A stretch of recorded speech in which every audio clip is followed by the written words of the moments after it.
Good morning! Mag-isa lang ako sa bahay kasi nagpa-check up ulit sa Okasa, pinababalik siya ng doktora. Gano'n naman lagi yung doktora niya, papa-check up ko niya ngayon, after 2 weeks balik, gano'n, parang chine-check ulit kung okay na. And gusto ko nang maligo kasi kakatapos ko lang kumain ng almusal. Gusto ko nang maligo kaso, yon nakukonsensya ako kasi imbis na maligo ako, mag-aaral na lang muna ako. Mamaya na lang ako maliligo bago pumasok. Yun, kasi may exam eh. Ito, naaral ko yung aking long quiz. And nandito na kami sa school. Papunta na kami sa building ko. Tapos, yun, isa lang yung exam ko ngayon. Accounting 2 o yung Hospitality Financial Management. Yun. Oo, tama yun. Kasi halos magkakamukha yung pangalan ng mga subject ko. Kaya yun. Yun, so yun lang yung exam namin. Pero sa com lab namin or sa computer lab namin is tapos na dapat yung exam doon. Kaso, nilalako nga ng mga classmates ko kung may pasok pa daw exam week. Sabi nung prof namin, meron daw kasi mag-activity na lang kami. Parang magsa-start na agad kami ng midterm ngayon kahit exam week naman talaga. Pauwi na ako ng bahay. Grabe, gabi na ako nakauwi kasi walang masakyang jeep pauwi. Ano nangyari doon? Naglakad kami ng super layo. Lagpas Lasal na yung gate ng Lasal. Lagpas na doon para lang makasakay ng jeep. Nag-abang kami, parang sinalubong na namin yung jeep para lang makasakay. Tapos, ang daming kalaban, nakakatuwa na nakakapagod. Yun. And, bibihis lang ako kasi nagluluto na sa kasan. Good morning! So, Friday na, yes. Pahinga na bukas, pero alis pa rin gawin niya Akishina bukas para sa project namin.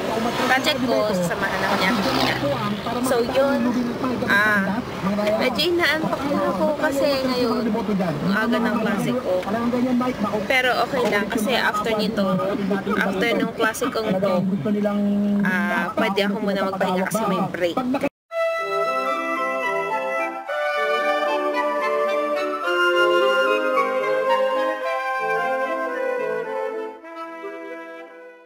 Tapos na yung exam namin and nakakatuwa kasi isa na lang ata yung exam namin sa Tuesday na yun. So, sa Monday wala kaming exam, klase lang. Kaya, ayun, so medyo relax na yun. Nakakatulog na ako mamaya.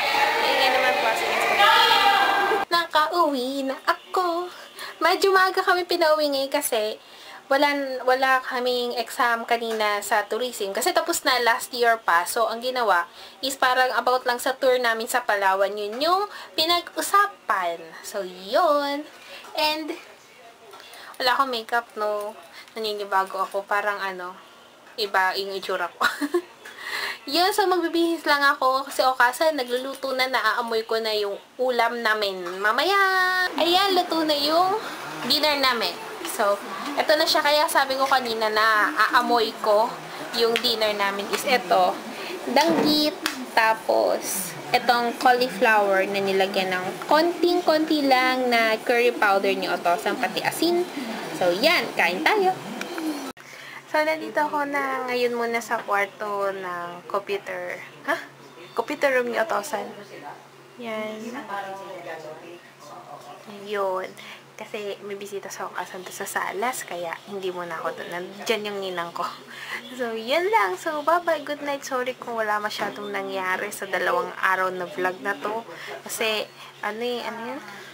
Exam week. Yun. Kaya, parang behave lang ako. Kain, aral, tulog. Ganun lang. Kasi exam nga. Alam nyo ba, hindi ko alam kung anong meron sa likod ko. Sakit-sakit niya, mga 3 araw na tong ganito. Parang ngalay na, hindi ko alam, basta masakit. Yun, pero sana gumaling na siya. Baka kulang sa exercise, kailangan na siguro mag-exercise. Tamad pa man din ako mag-exercise. Masipag lang ako mag-exercise, kunyari kung magba-badminton, magwa-warm up, ganyan. Yun, masipag ako doon. Pero yung kunyari nasa sariling kwarto lang ako, ay, tinatamad ako mag-exercise, mga zumba-zumba. Pero baka kailangan ko na talaga. So, yun lang. Bukas ulit. Bukas alis kami ni Ate Sheena. So, sasama ko ulit kayo. Kaya, yun lang. Bye-bye. Good night. Bye-bye. Dried pusit na inihaw ni Otosan. Tapos, totang talong. Kain tayo.